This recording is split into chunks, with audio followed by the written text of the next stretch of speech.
এর আসল নাম কিম তাহায়ুং। ভি 30 ডিসেম্বর 1995-এ সাউথ কোরিয়ার ডায়েগু শহরে একটি কৃষক পরিবারে জন্মগ্রহণ করে। ভি তার 3 ভাই বোনদের মধ্যে সবার বড়। তার পরিবারের ফিনান্সিয়াল অবস্থা খারাপ হওয়ার কারণে ভি এর বাবা মা দুজনেই কৃষিকাজ করতেন।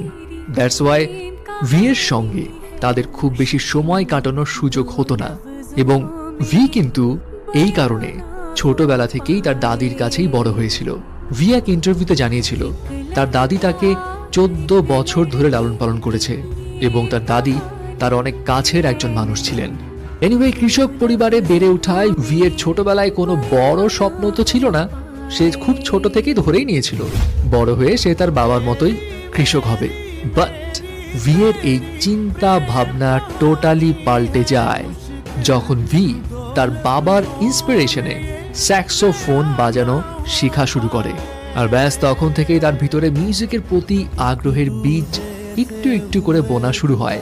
কিন্তু এখানে একটা কথা আছে, ভি তার বাবার ইন্সপিরেশনে মিউজিকে হাতে খড়ি পেলেও তার বাবা মায়ের কড়া ইনস্ট্রাকশন ছিল মিউজিক নিয়ে ক্যারিয়ার পারসু করা যাবে না।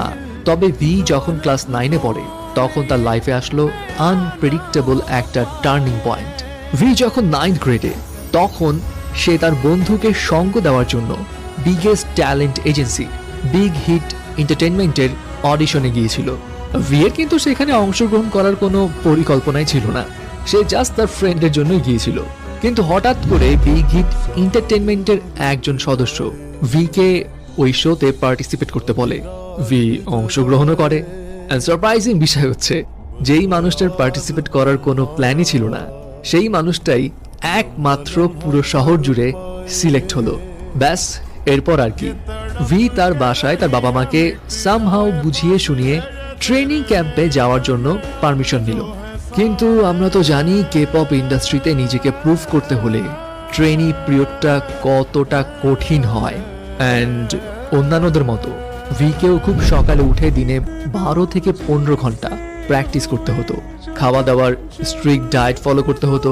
ফ্যামিলির সঙ্গে যোগাযোগও ছিল লিমিটেড। এবং ট্রেনিং এর এই কঠিন পরিস্থিতি দেখে ভি এক পর্যায়ে ডিসাইড করে নিয়েছিল সে গিভ আপ করে ফেলবে। ভি এক ইন্টারভিউতে জানিয়েছিল সে তার বাবাকে এক রাতে কল করে কান্নাকাটি করেছিল এবং জানিয়েছিল সে ফিরে আসতে চায়। তার বাবা তখন ভিকে একটা কথাই বলেছিল, ফিরে আসতে চাইলে আসতে পারো, এখানে তোমার জন্য আরো অনেক সহজ কাজ আছে। ভি জানায় তার বাবার ওই কথাটাতে সে কিছুটা ইম্বারেস ফিল করেছিল। অ্যান্ড এরপর সে ডিসিশন নিল যত কষ্টই হোক সে যেই টার্গেট নিয়েছে সেটার শেষ পর্যন্ত দেখেই ছাড়বে। আর 3 বছর কঠোর পরিশ্রমের পর ফল পেল ভি। 2013 সালে ভি বিটিএস ব্যান্ডে ডেবিউ করে।